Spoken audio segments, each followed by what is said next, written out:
Da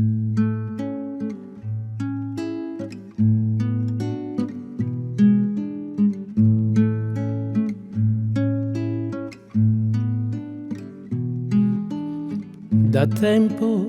ti devo parole d'amore, o sono forse quelle che ogni giorno sfuggono rapide, appena percosse, e la memoria le teme, che muta i sogni inevitabili in dialogo nemico a picco con l'anima. Forse il tonfo della mente non fa udire le mie parole d'amore, o la paura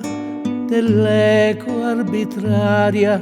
che sfoca l'immagine più debole d'un suono affettuoso,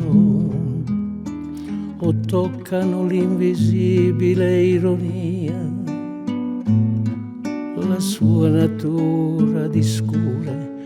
o la mia vita già cerchiata, amore. O forse il colore che le abbaglia se urtano con la luce del tempo che verrà, a te quando il mio non potrà più chiamare amore oscuro, amore già piangendo la bellezza, la rottura impetuosa con la terra impareggiabile.